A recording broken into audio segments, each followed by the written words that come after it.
ने विवादित बयान दिता है। जन्नूम च जावे जम्मू कश्मीर है फारूक अब्दुल्ला कह रहे एक वड्डा बयान उन्होंने दिता है। जन्नूम च जावे जम्मू कश्मीर तो दस दिए कि विवादित बयान दिता गया है। JNK नैशनल कॉन्फ्रेंस के मुखी ने फारूक अब्दुल्ला जिन्होंने विवादित बयान दिता है। धारा 370 ਨੂੰ ਲੈ ਕੇ दस दिए कि बीते दिन सुप्रीम कोर्ट का फैसला आया, एक वड्डा फैसला आया और सुप्रीम कोर्ट के वल्लों कहा गया कि जो केंद्र सरकार का फैसला है उसे बरकरार रखा जा रहा है। और नाल ही उन्होंने एक किस्म के नाल ताड़ना करते हुए भी कहा कि हर एक फैसले ते सुप्रीम कोर्ट का रुख करना भी ठीक नहीं है, क्योंकि फैसले जिहड़े केंद्र करता है वो ठीक होंगे ने और हर एक फैसले ते कोर्ट का जिहड़ा रुख करना सही नहीं है। पर यह विवादित बयान जरूर दिता है फारूक अब्दुल्ला ने। और जन्नूम च जावे जम्मू कश्मीर है फारूक अब्दुल्ला कह रहे हैं, एक विवादित बयान सामने आया।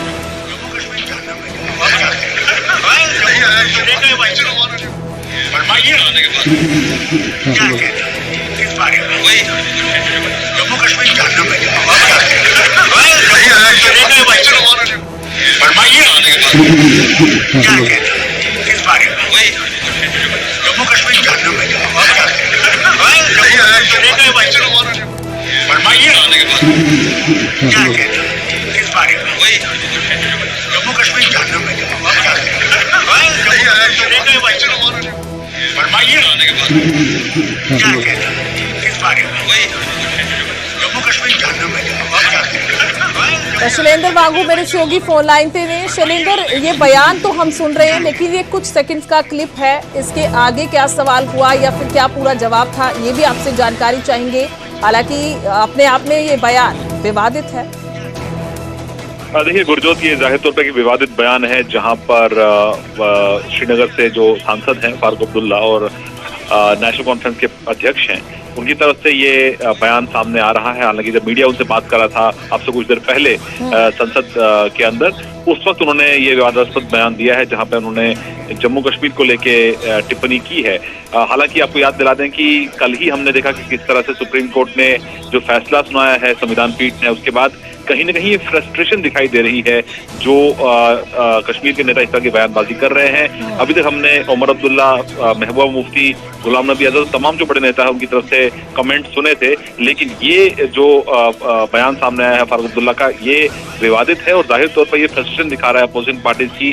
जिस तरह से कल संविधान पीठ ने जो फैसला लिया गया था 5 अगस्त को, उसको बिल्कुल सही ठहराया है। और वहीं साथ ही साथ कल हमने ये भी देखा कि 2 महत्वपूर्ण बिल जो हैं उनको संसद से भी पारित करा लिया गया। तो ऐसे में ये अटर डेस्परेशन है और जो रिएक्शन है फारूक अब्दुल्ला का, उससे कहीं ना कहीं कई सवाल खड़े होते हैं उनकी मंशा को लेकर, उनके नजरिए को लेकर। हालांकि इसको माना जा रहा है पूरे मामले पर जो रूलिंग पार्टी है उनकी तरफ से भी कड़ा स्टेटमेंट सामने आ सकता है। जी बिल्कुल शैलेंद्र, बहुत बहुत शुक्रिया तमाम जानकारी के लिए। तसीदे तौर पर मेरे सहयोगी भी जिक्र कर रहे थे कि फ्रस्ट्रेशन जी है वो हो सकता है निकल रही हो, क्योंकि जो फैसला कल सामने आया उसको लैके सबके वालों अपने अपने वक्रो वक्रिया स्टेटमेंट जरूर दी गई, पर इतने एक तरह के नाल गुस्सा भी झलक रहा है, नाराजगी भी झलक रही है।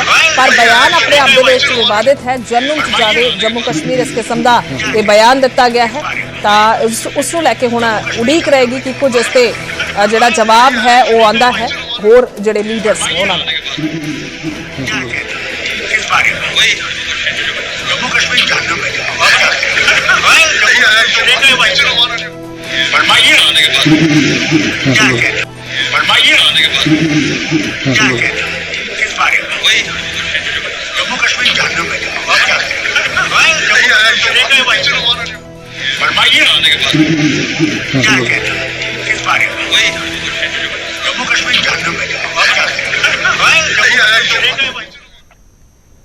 अगे वधांगे तो राहुल गांधी का केंद्रीय गृह मंत्री अमित शाह नूं जवाब आया है। अमित शाह के नेहरू ते दिते बयान नूं लैके उन्होंने जवाब दिता है। अमित शाह नूं इतिहास का पता नहीं है, राहुल गांधी कह रहे हैं। नेहरू कई साल तक जेल दे विच रहे, नेहरू ने भारत के लिए अपनी जिंदगी दी, बीजेपी के वालों लोगों को गुमराह करने की कोशिश की जा रही है। तो दस दिए कि राहुल गांधी के वालों जवाब दिता गया है। नेहरू गांधी लैके उन्होंने वालों जवाब दिता गया है। तो राहुल गांधी का केंद्रीय गृह मंत्री अमित शाह नूं यह जवाब है और जो बयान अमित शाह और वालों दिता गया सी नेहरू ਨੂੰ ਲੈ ਕੇ ਤਾਂ ਉਸ ਤੇ ਉਹਨਾਂ ਨੇ ਇਹ ਜਵਾਬ ਦਿੱਤਾ ਹੈ। ਅਮਿਤ ਸ਼ਾਹ ਨੂੰ ਇਤਿਹਾਸ ਦਾ ਪਤਾ ਨਹੀਂ ਹੈ, ਇਹ ਰਾਹੁਲ ਗਾਂਧੀ ਕਹਿ ਰਹੇ।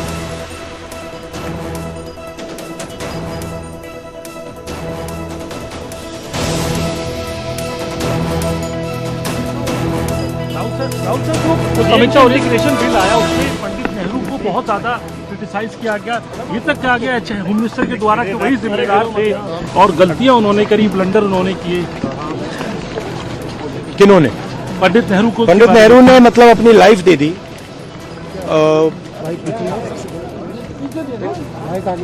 लाइफ दे दी हिंदुस्तान के लिए, सालों जेल में रहे।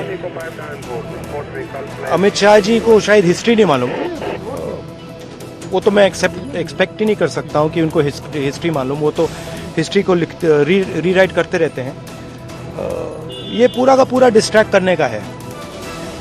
बेसिक इशू जाति जनगणना और जो भागीदारी है इस देश की, जो धन देश का है, वो किसके हाथों में जा रहा है, ये मेन इशू है। और इस इशू को ये लोग डिस्कस नहीं करना चाहते, इससे डरते हैं, इससे भागते हैं। मगर ये इशू को हम आगे ले जाएंगे और जो गरीब लोगों का हक है वो हम उनको दिलवाएंगे। ठीक है, ये सब ये नहीं बिल्कुल नहीं बिल्कुल नहीं नकारा। छत्तीसगढ़ के अंदर ट्राइबल दिया उन्होंने, ओबीसी आपको लगता है आप लोग मैंने सुनिए ना, सुनिए देखिए, हमारा भी ओबीसी था, इन्होंने ओबीसी दिया, ठीक है, वो इशू नहीं है। सवाल यह है कि स्ट्रक्चर के अंदर कितनी भागीदारी है। प्रधानमंत्री ओबीसी हैं, मगर सरकार को 90 अफसर चलाते हैं। 90 अफसर में से 3 ओबीसी हैं और जो ओबीसी हैं उनका कोने में ऑफिस है। तो मेरा पॉइंट है कि सरकार का सिस्टम, हमारा इंस्टीट्यूशनल सिस्टम जो है पूरा का पूरा, उसमें ओबीसी की कितनी भागीदारी है, दलितों की कितनी भागीदारी है, आदिवासियों की कितनी भागीदारी है, ये हिंदुस्तान के सामने मेन सवाल है। और ये मुझे बोलने दीजिए, आपसे सवाल पूछा तो बोलने दीजिए। हाँ, ये मेन इशू है। और 24 घंटा ये डिस्ट्रैक्ट करने के लिए कभी जवाहरलाल नेहरू के बारे में बोलेंगे, कभी किसी और के बारे में बोलेंगे। बात भागीदारी की है। Thank you. ਤਾਂ ਰਾਹੁਲ ਗਾਂਧੀ ਦੇ ਵੱਲੋਂ ਇਹ ਕਿਹਾ ਗਿਆ ਹੈ ਕਿ ਜੇਕਰ ਸਵਾਲ ਇਹ ਚੁੱਕਿਆ ਗਿਆ ਹੈ ਕੇਂਦਰੀ ਗ੍ਰਹਿ ਮੰਤਰੀ ਅਮਿਤ ਸ਼ਾਹ ਦੇ ਵੱਲੋਂ ਕਿ ਗਲਤੀਆਂ ਕੀਤੀਆਂ ਗਈਆਂ ਪੰਡਿਤ ਨਹਿਰੂ ਦੇ ਵੱਲੋਂ, ਤਾਂ ਉਹਨਾਂ ਨੇ ਕਿਹਾ ਕਿ ਉਹਨਾਂ ਨੂੰ ਸ਼ਾਇਦ ਇਤਿਹਾਸ ਨਹੀਂ ਪਤਾ ਜੋ ਕੰਟਰੀਬਿਊਸ਼ਨ ਪੰਡਿਤ ਨਹਿਰੂ ਦਾ ਰਿਹਾ ਹੈ, ਜਿਸ ਤਰੀਕੇ ਦੇ ਨਾਲ ਉਹਨਾਂ ਨੇ ਆਪਣੀ ਸਾਰੀ ਜ਼ਿੰਦਗੀ ਦੇ ਦਿੱਤੀ। ਤਾਂ ਉਸਦਾ ਜਵਾਬ ਦਿੰਦੇ ਹੋਏ ਰਾਹੁਲ ਗਾਂਧੀ ਨਜ਼ਰ ਆਏ ਨੇ, ਸਾਰੀ ਜ਼ਿੰਦਗੀ ਸਮਰਪਿਤ ਕਰ ਦਿੱਤੀ। ਤਾਂ ਬਿਆਨ ਅਮਿਤ ਸ਼ਾਹ ਹੋਰਾਂ ਦੇ ਵੱਲੋਂ ਕੀ ਦਿੱਤਾ ਗਿਆ ਉਹ ਵੀ ਤੁਹਾਨੂੰ ਸੁਣਾਵਾਂਗੇ ਔਰ ਉਸਦਾ ਜਵਾਬ ਹੁਣ ਰਾਹੁਲ ਗਾਂਧੀ ਕੀ ਦੇ ਰਹੇ ਨੇ ਉਹ ਵੀ ਸੁਣੋ। इतिहास को 1000 फुट नीचे दफन कर दो, वो ऐसा बीज है जो वटवृक्ष बनकर सच्चाई बाहर आ जाती है। सब जानते हैं कि हमारा विलय इसलिए लेट हुआ कि महाराजा पर किसी एक व्यक्ति को विशेष स्थान देने का आग्रह था, शेख अब्दुल्ला को विशेष स्थान देने का आग्रह था। इसके कारण विलय लेट हुआ और पाकिस्तान को आक्रमण करने का मौका। मैं आज ये पूछना चाहता हूं कि इतने सारे कठिन राज्यों का विलय हो गया, कहीं पर 370 क्यों नहीं है? क्यों नहीं है? ना जोधपुर में है, ना जूनागढ़ में है, ना हैदराबाद में है, ना लक्षद्वीप में है। क्यों 370 नहीं है? कि संवेदनशील हृदय के कारण 370 है। संवेदनशील हृदय। मान्यवर, कंडीशन किसने रखी, किसने स्वीकार की? इतिहास जवाब मांगता है, देश की जनता जवाब मांगती है, जवाब देना पड़ेगा, भाग नहीं सकते इतिहास से कोई। मैं एक कोट अनकोट पढ़ता हूं। यूनाइटेड नेशन के अनुभव के बाद मैं इस निष्कर्ष पर पहुंचा हूं कि वहां से कुछ संतोषजनक नतीजों की उम्मीद नहीं की जा सकती। मुझे सीज फायर करना अच्छा फैसला लगा, लेकिन इस मसले को ठीक से हम नहीं निपट पाए, नहीं परख पाए। हम सीज फायर पर और विचार करके बाद में निर्णय करना चाहिए था। हालांकि ये सब भूतकाल की गलतियां हैं। ये जो कोट है किसी और का नहीं है, जवाहरलाल नेहरू का है। अब उनको तो मानोगे या नहीं मानोगे कि उन्होंने गलती की है, स्वीकार करी है। और साहब एक मिनट, सोर्स भी बता देता हूं, Nehru memorial museum and library, Jawaharlal Nehru connection, JNSG 143 part 1। और उस समीक्षा हो रही है क्या कुछ? राहुल सर जो इंटीग्रेशन बिल आया उसमें पंडित नेहरू को बहुत ज्यादा क्रिटिसाइज किया गया, ये तक कहा गया होम मिनिस्टर के द्वारा कि वही जिम्मेदार थे और गलतियां उन्होंने करी, ब्लंडर उन्होंने किए। किन्होंने? पंडित नेहरू को। पंडित नेहरू ने मतलब अपनी लाइफ दे दी,